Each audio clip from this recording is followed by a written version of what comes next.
بسم اللہ الرحمن الرحیم۔ پرہیزگار خلیفہ حضرت عمر بن عبدالعزیز رحمۃ اللہ علیہ خلیفہ بننے سے پہلے بڑی امیرانہ زندگی گزارتے تھے۔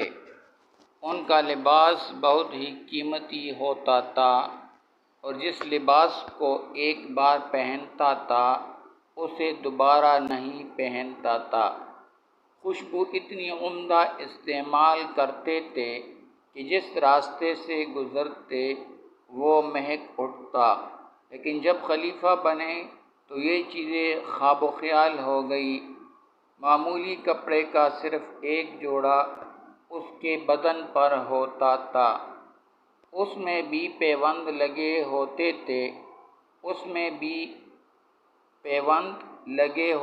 تھے اور اسے دھو دھو کر پہنا کرتے تھے۔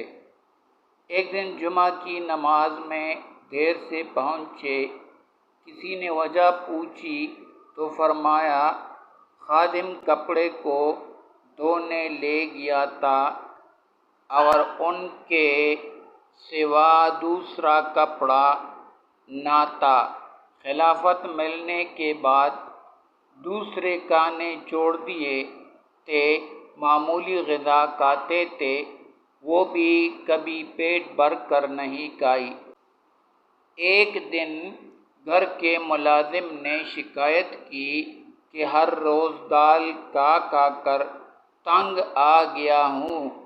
انہوں نے کہا کہ تمہارے آقا امیر المومنین بھی یہی غذا کھاتے ہیں۔ آپ کی بیوی نے کہا، ایک دن عادت کے خلاف گھر سے نکلنے میں بہت دیر کر دی۔ لوگوں نے سبب پوچھا تو فرمایا رات کو مسور اور چنے کی دال کھائی تھی جس سے پیٹ خراب ہوئی تھی۔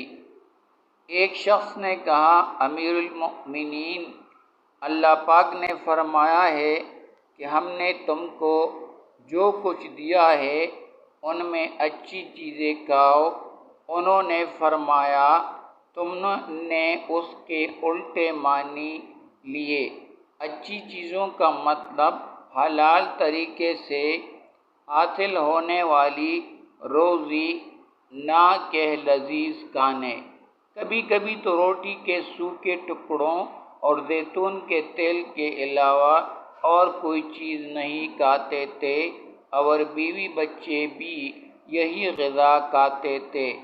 ایک مرتبہ عشاء کے بعد اپنی لڑکیوں کے پاس گئے تو وہ منہ پر ہاتھ رکھ کر آپ کے سامنے آ گئے۔ اس کی وجہ پوچھی تو لڑکیوں نے کہا کہ شام کے کھانے میں مسور کی دال اور پیاز کے علاوہ اور کچھ نہیں تھی، اس لیے ہم نے اپنے منہ پر ہاتھ رکھ لیا کہ آپ کو ان کی بو نہ آئے۔ یہ سن کر رو پڑے اور فرمایا میری بچیوں، کیا تم یہ پسند کرتے ہو کہ تم اچھے اچھے کھانے کھاؤ اور تمہارا باپ دوزخ کی آگ میں جلے؟ یہ سن کر وہ بھی رونے لگے۔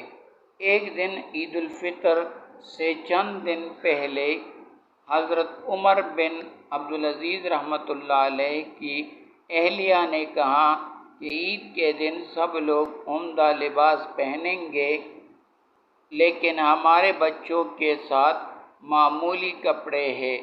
مجھے بہت شرم آتی ہے کہ امیر المومنین کے بچے عید کے روز بھی معمولی کپڑے پہنیں گے۔ حضرت عمر بن عبدالعزیز رحمۃ اللہ علیہ نے بیت المال کے ایک افسر کو ایک رکا لکھا کہ میرے 1 ماہ کا تنخواہ مجھے پیش کی دے۔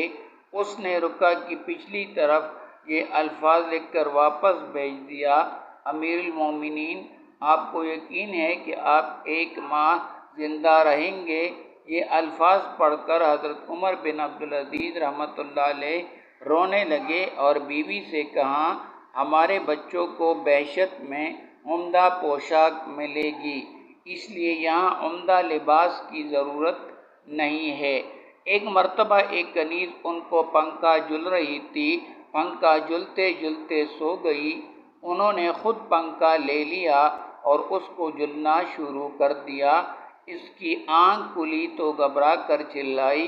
انہوں نے فرمایا تم بھی میری طرح کا انسان ہو، تم کو بھی گرمی لگتی ہوگی، اس لیے میں نے چاہا کہ جس طرح تم مجھے پنکھا جل رہی تھی میں بھی تم کو جل دوں۔ ایک بار رات کو مسجد گئے، اندھیرے میں ایک لیٹے ہوئے شخص کو پاؤں کی ٹھوکر لگ گئی۔ اس نے غصے سے کہا کیا تم پاگل ہو؟ بولے نہیں۔ خادم نے اس کو سزا دینی چاہیے، لیکن انہوں نے اس کو روک دیا اور فرمایا اس نے مجھ سے پوچھا کہ تم پاگل ہو؟ میں نے جواب دیا کہ نہیں، اس سے زیادہ بولنے کی ضرورت نہیں۔ ایک دفعہ ایک مہمان سے گفتگو میں رات زیادہ گزر گئی اور چراغ بجھنے لگا اور خادم پاس سویا ہوا تھا۔ مہمان نے اس کو جگانا چاہا۔ حضرت عمر بن عبدالعزیز رحمۃ اللہ علیہ نے فرمایا اسے سونے دو۔ مہمان نے خود چراغ درست کرنے کا ارادہ کیا تو فرمایا مہمان سے کام لینا اچھی بات نہیں۔ پھر خود اٹھ کر چراغ میں تیل ڈالا اور پلٹ کر فرمایا جب میں اٹھا تھا تب بھی عمر بن عبدالعزیز تھا اور جب پلٹا تب بھی عمر بن عبدالعزیز ہی ہوں۔